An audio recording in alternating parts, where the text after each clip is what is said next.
Hallelujah, praise the lord. मसीह यीशु के अजीम बाबरकत फतेहमंद नाम में आप सबकी सलामती हो। मेरे अजीजों, बड़े दिन की आप सबको मुबारक हो और खुदावंद आप सबको सुनने वाले लोगों को बरकत दे।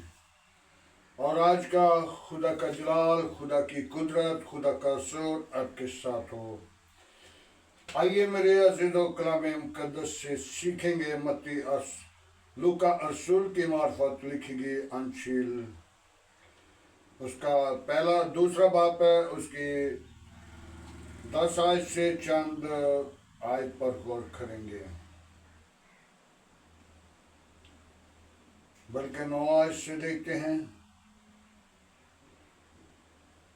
और खुदा का फरिश्ता ने पास आकर उनसे कहा, और खुदावंद का जलाल तुम पर जाहिर हुआ और नहायत डर गए। मगर फरिश्ता ने उनसे कहा, डरो मत,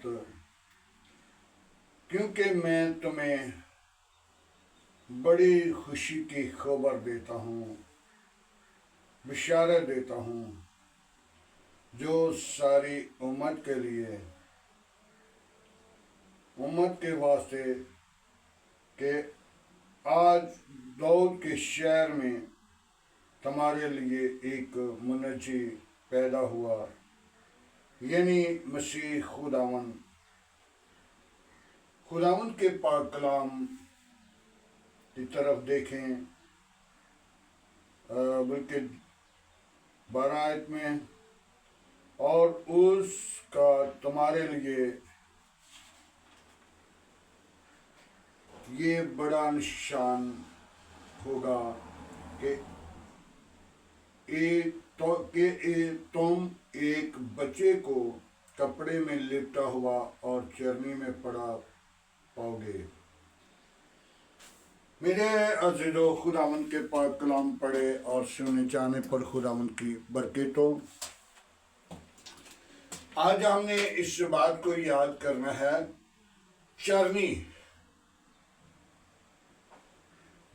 क्या चीज है। चरनी हर जगह पे बनाई जाती है, लेकिन बाइबल मुकद्दस में लिखा है कि तुम एक बच्चे को चरनी में लिपटा हुआ और कपड़े में लिपटा हुआ और चरनी में पाओगे। चरनी का मतलब है चरवाहा। यीशु मसीह चरवाहा बनकर हमारे दरमियान आया है।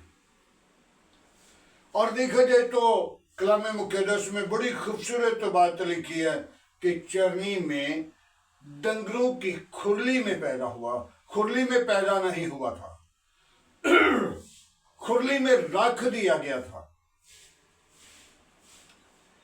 खुरली में इसलिए रख दिया गया कि वो चरवाहा बनकर आया था, और कपड़े में इसलिए लपेट दिया कि गडरिये, इस पहले आयत में देखिए तो गडरियों का लफ्ज जाहिर होता है।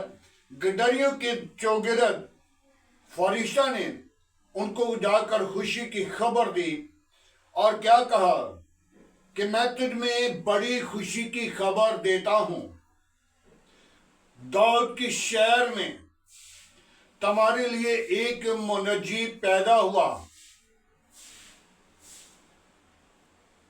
उसको तुम चरनी में कपड़े में लिपटा हुआ और चरनी में पड़ा हुआ पाओगे। आज हमने गौर करनी है, चरनी में का लफ्जी माना कि डंगर वहां पे चारा खाते थे, और यीशु मसीह चरनी में रखा गया, जिसका मतलब है कि वो चरवाहा बनकर आया और हम उसकी भेड़ें हैं। वो अपनी भेड़ों को नाम बुलाता है, जो उसकी भेड़ें हों। सब भेड़ें उसकी नहीं, बल्कि बहुत सारी भेड़ें अबलीस की हैं। अबलीस की भेड़ें कौन सी हैं?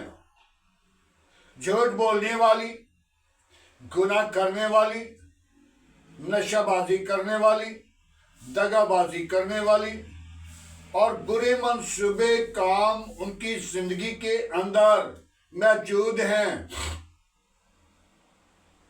ऐबजोइयां करने वाली, यानी कि